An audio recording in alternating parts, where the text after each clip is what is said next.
What's up, guys? It's your boy Spider Productions here, and today we are here with a new Rockstar video covering the Miss Marvel Episode 1 breakdown of things I missed while watching the Miss Marvel premiere. Like I said, if you guys have seen my reaction to the Miss Marvel premiere, I actually enjoyed it. I thought that it was a pretty solid start. It wasn't... I heard that some people were saying it was like the best premiere on Disney+. I disagree. I don't think it was the best premiere. It wasn't by far the worst premiere either. It was not bad, but I wouldn't say it's the best one. Honestly, it's hard to say which my favorite premiere would be, so I'm not entirely sure. I would say Moon Knight was the most interesting premiere because I had no idea what the hell was going on, but it kept me interested and invested. But it's hard to say what the best premiere would be. But I think her premiere was really solid. I think it was a pretty good start to her series. I know some people have probably don't like it, and that's fine. But me personally, I thought it was a pretty good, solid start to the series. So we're going to jump into this breakdown of Miss Marvel and see what things I missed. So shout out to New Rockstars and Eric Voss for giving us this great content. And without further ado, let's check this out.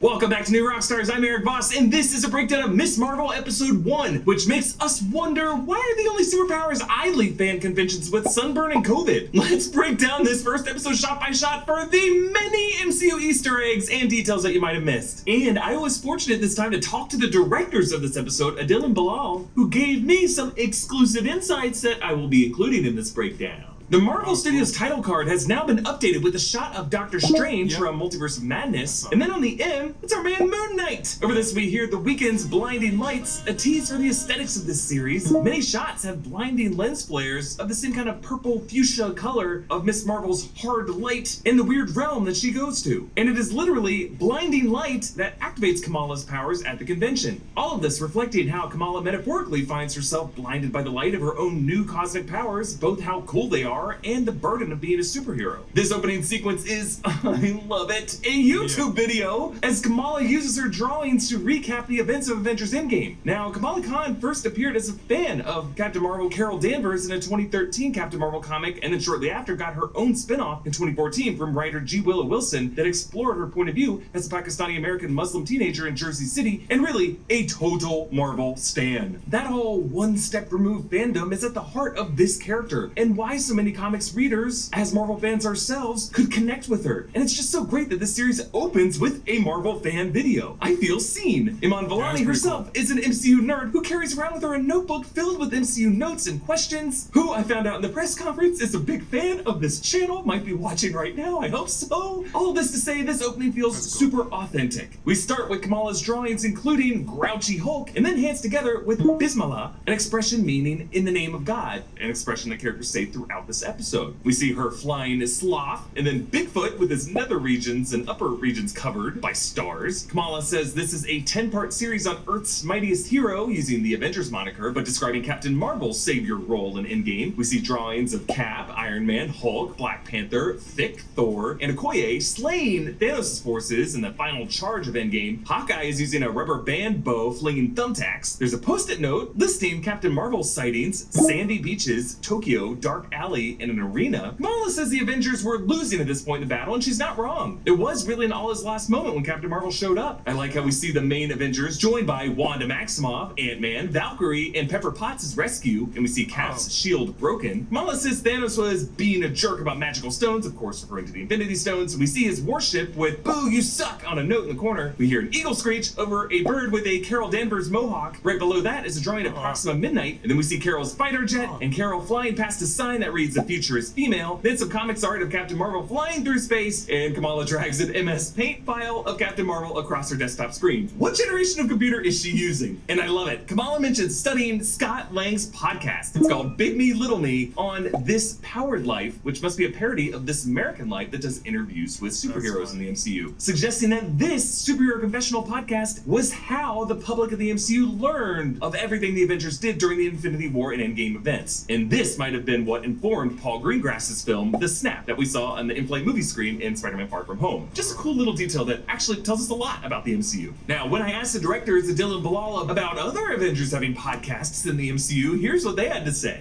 Do you think any other Avengers might have a podcast series other than Scott Lang? Why it would be great to. I mean, I would love to know what the Hulk, what his podcast is. That would or be Deadpool. interesting, I mean, actually. Deadpool would be funny, I think. Imagine you have Deadpool and Blade doing a podcast together. That would be That'd pretty actually cool. be really You cool. heard it here, folks. MCU canon, Blade and Deadpool have a podcast together. I think we should call it Steak Chimichanga. Steak That would spelled be interesting. S-T-A-K-E. Kamala recaps how in Endgame Carol flew directly through Thanos' fleet, also how she changed her hair for this return, and she did take on Thanos one by one. Kamala does leave out, though, how Carol Danvers got walloped pretty hard with the Power Stone. I like how Cap and Scott Lang are seen with actual band-aids on them, and you can see how their torn limbs are taped back together with Scotch tape. Kamala addresses how Carol, the Cosmic Avenger, is not on Earth currently, recalling Rhodey calling Carol out in Endgame, and setting up whatever the plot will be for when Kamala Khan joins Monica Rambeau and Carol Danvers in the film The Marvels. Here we see photos of Kamala's friends Bruno and Nakia, and her brother Monica Amir, doesn't really and like in this animation when Captain Carol Marvel returns at the Avenger Con because she wasn't beside a around. Cap shield is a War Machine head winking over at a Carol head smooching, which is a nod to the romance between these two Yeah. characters in the comics. And maybe in the MCU, I mean, they had that moment where they looked at each other in Endgame. And thank you to BetterHelp for sponsoring this video. If you think you might be feeling depressed, stressed, anxious, or overwhelmed, BetterHelp is here to help. BetterHelp offers licensed therapists who are trained to listen and to help you. Message your therapist in a private online environment at your convenience. There is a broad range of expertise in BetterHelp's over 20,000 therapist network that gives you access to help that may not be available in your area. You fill out a questionnaire to help assess your specific needs, and then you get matched with a therapist in under 48 hours. Then you schedule secure video and phone sessions, plus you can exchange unlimited messages, and everything you share is completely confidential. You can request a new therapist at no additional charge anytime. Join the 2 million plus people who have taken charge of their mental health with an experienced BetterHelp therapist. Get 10% off your first month at betterhelp.com/newrockstars or click the link in the description. That's BETTERHELP.com/newrockstars for 10% off your first month. Kamala says she has a 2-part series on why Thor is secretly a gamer, a reference of course to Thor playing Fortnite in Endgame, and she says new episodes drop every Wednesday, a nod to how this series drops on Wednesdays. Her YouTube channel is Sloth Baby Productions, 2 subscribers. Oh, you'll get there. Must be Bruno and Nakia since I they got both lucky. leave I'm comments up to on this video. Now, the Miss 159 Marvel press subscribers conference now. included I got me lucky. asking Iman Vellani directly if Kamala Khan subscribed to New Rockstars, and she said that she wasn't sure, but probably at least a variant of us. So sweet of her to be so kind to us. We love you, Iman. Especially since you know the artists of the show here were citing New Rockstars with these thumbnails and video titles. Truth revealed on the real Carol Danvers story, Ant-Man and the Wasp's romantic vacation in Paris. I like how that flying ant has a beret. And then, where did she get her powers? Bitten by a radioactive feminist? On this day, Kamala wears a shirt reading, "Ladies, let's get information," with Captain Marvel, Valkyrie, Oh and my Wasp God, parodying the dude. Beyonce song. And we meet her family, her brother Amir, her father Yusuf, and her mother Muniba. Of the 3, I like how Yusuf is the rule breaker. He tells Amir to pray less, tells Kamala to skip stop signs and fake looking in the mirror. But the first thing Kamala does on her driving test after buckling in, mirror check with the aviators, it is clear that she is thinking to herself, "Higher for the faster, baby," which may be also why she floors the gas. The driving instructor is played by Randy Havens, aka Mr. Clark from Stranger Things. The directors of the series say that they were inspired by Spider-Man Into the Spider-Verse, and like that movie does, the opening titles here flash through more of Kamala Khan's art, showing a comic cover drawn by her. Jersey City Comics, approved by the KK code, Kamala Khan code. I get a little nervous when I see multiple Ks back to back, but we'll look past that. In this comic issue, she battles the Something King, That's and on a the bit page weird. behind this are more drawings showing Scott Lang and Kamala's mutated human man-ant. ants. As Kamala's parents drive her home, Munina says, This is my fault. This is all my fault. These are my genetics. I mean, I come from a long line of fantasizing and artistic daydreamers. My mother was one.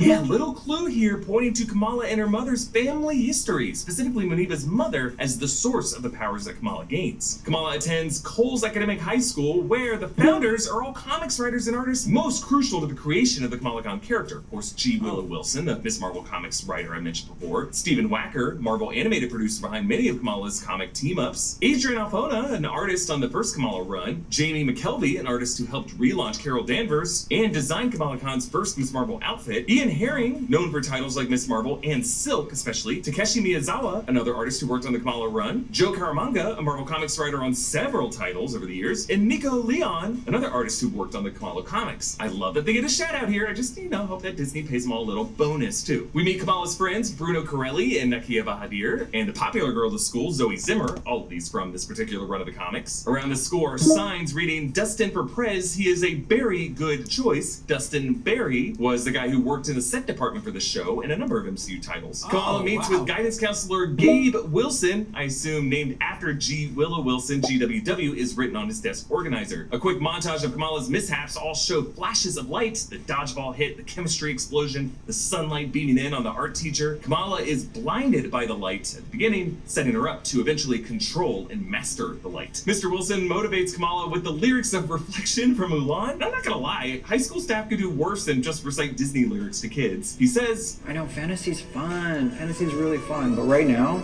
I need you to pull yourself together and join reality. I like how the split screen reflects how divided Kamala is right now, staying grounded in reality or escaping into her dreams and fantasies. Her path forward is in the latter. The Circle Q shop shows up, Kamala's home base in this run of the comics. She and Bruno plan to go to Avengers Con, which is a lot like the A-Day celebration in the Avengers game, which leads to Kamala Khan getting her powers in San Francisco. The graffiti they bike past all comes to life. It looks amazing, visualizing their final flourish pitches. We see steampunk Captain Marvel, mashups Captain Panther or Iron Marvel. They end up in a cat fight. Then Doctor Strange Marvel, who comes in from a portal and makes that same banned out arm pose as the Images of Icon spell that we saw in Infinity War and the Souls of the Damned in Multiverse of Madness. Then Captain Marvel on a Pegasus, like Valkyrie rode in Endgame and Jane rides in Thor 4. Then Princess Captain Marvel, who changes the graffiti word to shine. Then Zombie Captain Marvel, her thumb falls off. I love that. And when they're all rejected, they all look really sad. Like you can see Steampunk Ghost taking her hat off. Interesting how Kamala watches an episode of Felicity. Like, where is that playing on TV and syndication anymore? But then Kamala's upside down world turns right side up on this delivery from her nanny, showing how what's inside that box is really the answer that will straighten out her life, the bangle. An artifact that Muniba has definitely seen before and immediately tells Amir to hide in the attic. When you think about it, this whole afternoon with Kamala and her mom must have been unplanned. Like originally Muniba was gonna go wedding shopping with Amir, but she took Kamala to take Kamala's mind off of the bangle and off of her grandmother. Now there are a lot of ways we could read this bangle, exactly what it is for now. Could be an analog of the Create Negaband that transports Marvel to the negative zone, or maybe the quantum bands worn by Quasar to fire energy blasts. I actually think this is some extraterrestrial tech. There is some indecipherable writing and a symbol that looks like a starburst. But really more importantly for Kamala, I think it's something connected to her family history. They get home and greet Bruno. I'll pack you something to go. No, I'm good. Hey, how was it? Don't mention Belgium or any guy named Rob. Did you ask her about Avenger Con? Bruno, there's a spicy one at the bottom for no now, Oh okay? my gosh, how did you do that so fast? Whoa, so I timed it out. Muniba put that to-go bag together in 10 seconds. If it's meant to be just a super mom gag, you don't really see Muniba do this anywhere else. I'm just saying, it could just be a joke for the mom, or the women of this family might have something going on with them. Her parents refuse to let her attend Avenger Con, and Amir checks in on her asking if she's still afraid of the Jinn. Jinns are spirits and demons in Arabic mythology, the term and concept later anglicized as genie. She claims to no longer be afraid of the dark, but she does use a starlight projector thing in her bedroom. Don't worry, Kamala. Having a healthy fear of demons is just part of being a true Marvel fan. The poster behind her bed shows Captain Marvel from Jerry Dodson's cover of the comic Captain Marvel #5. It really just seems like they pulled every awesome looking comics image of Captain Marvel and put it on her bedroom walls. I like how Kamala's text appears in the starlights of her ceiling, whereas Bruno's response takes the form of the street paint as the taxi drives over it. But in addition to the VFX animation, I like how they did this practically by igniting the neon signs in the store windows, and then the LED marquee showing their ellipses and their emojis. Kamala's parents try to compromise that Kamala can go to Avengers Con with her dad, with her as Little Hulk, him as Big Hulk, which I would love to have my parents offer to do this with me. I don't think I'd find it embarrassing, but I get it. Kamala says it'd be humiliating, and there's a huge missed opportunity here to have Yusuf sadly walk out to the 80s Hulk theme. Oh my god. Like, yeah, wouldn't that have been awesome? I mean, they did use this track in the 2008 Hulk film. Yeah.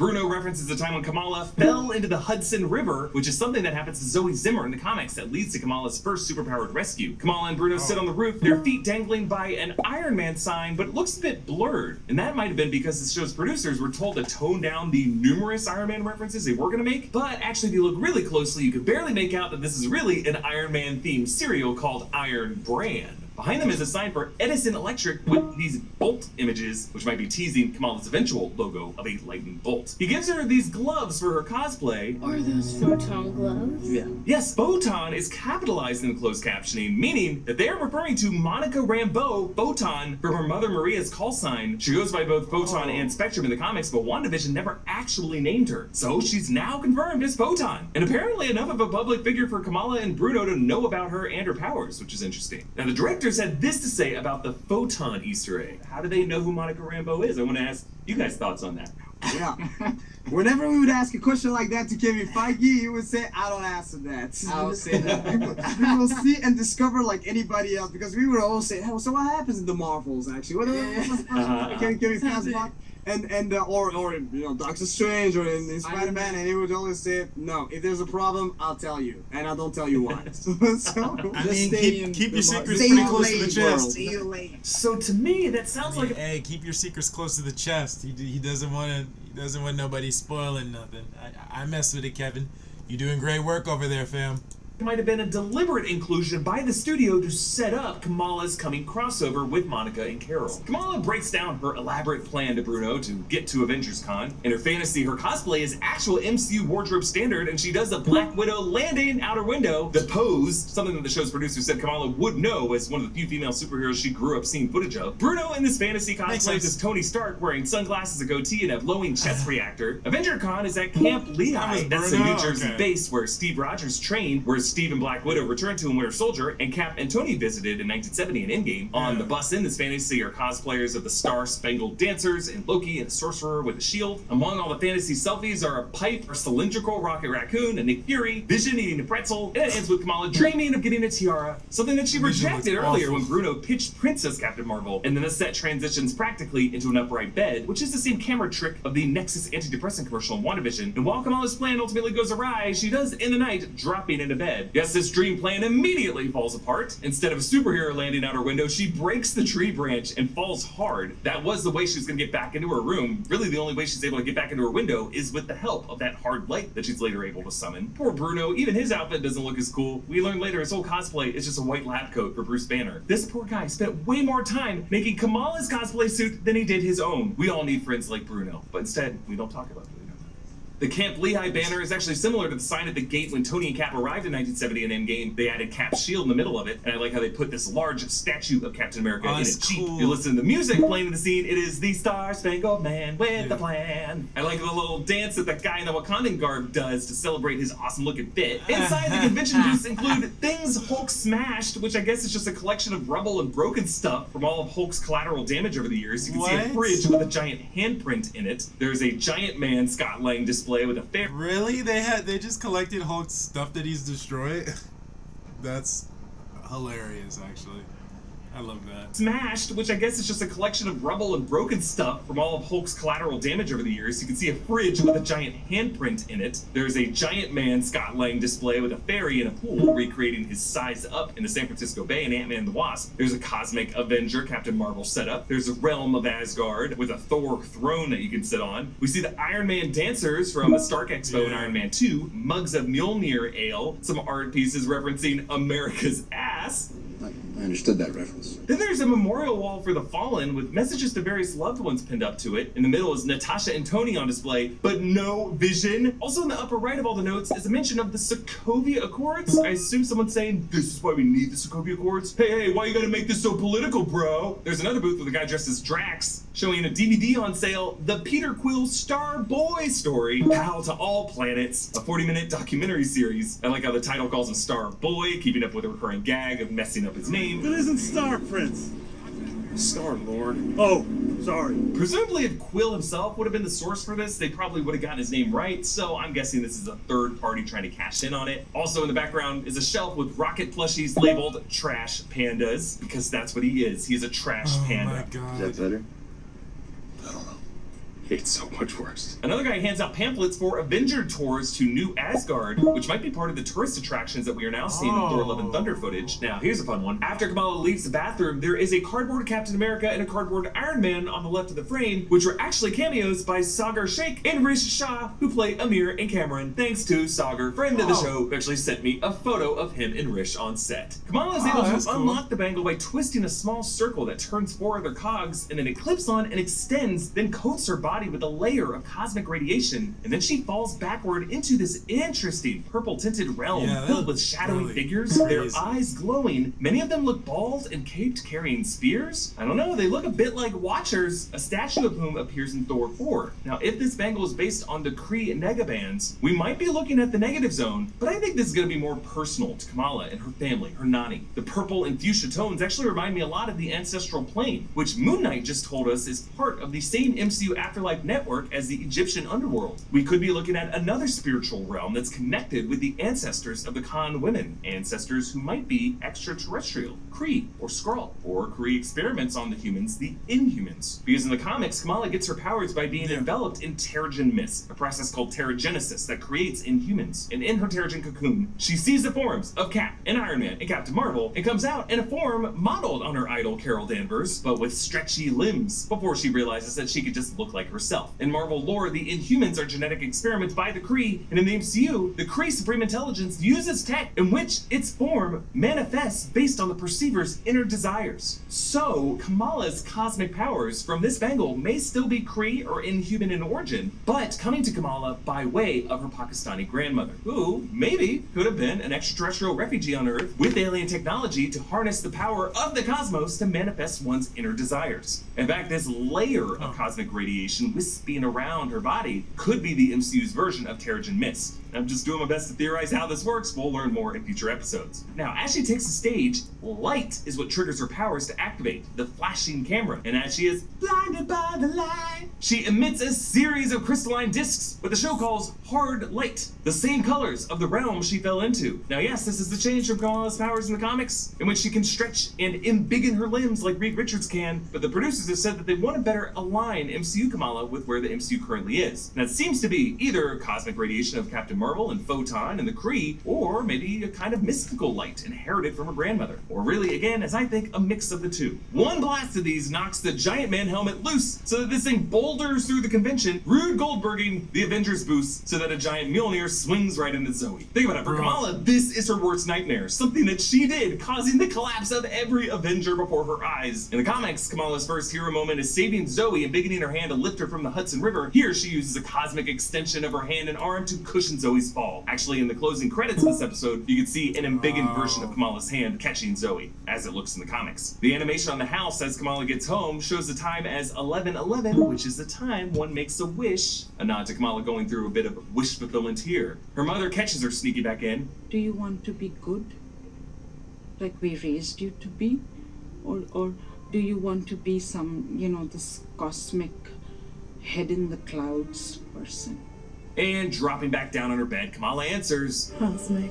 Yes, this decision comes with Kamala falling backward, just as she did when she first snapped on that bangle and fell into her, what I think, ancestral netherworld. And when you think back to the earlier scene, this reaffirms her accidental reverse on the driving test as exactly the right direction for her, moving backward, but really just to give herself a runway to launch into the cosmos. The closing credits have a few more fun Easter eggs, Kamala's iconic red Converses and her scarf from the comics. We see a Trust a Bro moving truck from Hawkeye, and we see the same Kamala Khan yellow bolts on purple t-shirt design from the comics. Now there's a quick shot of a skyscraper with the vestiges of the Avengers Tower Quinjet landing pad, but it's a new facade. This is no longer Avengers Tower. I would say this could be the Baxter Building, but Multiverse of Madness showed the Baxter Foundation in Central Park. But again, that was 838, this is 616, even though Iman Vellani vocally disagrees with Kevin Feige on the MCU's numerical designation. I'm sorry, we love you, Iman, but I gotta go with Papa Feige on this one. Then on to a post-credit scene featuring the return of Ariane Moayed as DODC agent Cleary from Spider-Man No Way Home. Last seen interrogating Peter Parker, MJ, Ned, and Aunt May before Matt Murdock was able to get the DODC to drop the charges. Cleary and Agent Deaver now see footage of Kamala and decide to bring her in, meaning this series is going to shed some more light on what what the DODC is up to, their connections to Nick Fury and S.W.O.R.D., and hopefully confirm my Skrull suspicions that Agent Cleary might be a Skrull connected with Marvel's secret invasion plans. His concerned look suggests he has seen this kind of technology before, and if Cleary is a Skrull, he might be seeing some Kree weapons tech emerging in one of the Kree sleeper cells Nick Fury, aka the Skrull Talos, mentioned in Spider-Man Far From Home. Remember, Kree and Skrulls are forever at war, something we'll probably learn more about in Secret Invasion. And the next title Kamala Khan is going to appear in, The Marvels. So maybe now this look is telling us that Cleary is seeing some evidence of a Kree sleeper cell with the Kree genetic experiments called Inhumans, which might be what Kamala Khan's Pakistani ancestors were. We will see. And I'm not sure how much to read into this, but under Stever's phone on her desk are wanted flyers for a Caucasian woman, 5'8", brown hair, 180 pounds, wanted in connection to a double homicide on July 12, 1979 in the municipal graveyard. 1979 is ages ago in MCU history, and my only guess based on a graveyard slaying is that this might tie into Blade somehow. There are some photos on their board showing some folks from older eras. Maybe vampires are on their docket too. That's everything I spotted in this great first episode of Miss Marvel. Follow me on Instagram and Twitter at EABoss. Follow New Rockstars. Subscribe to New Rockstars for more analysis of everything you love. Thanks for watching. Bye.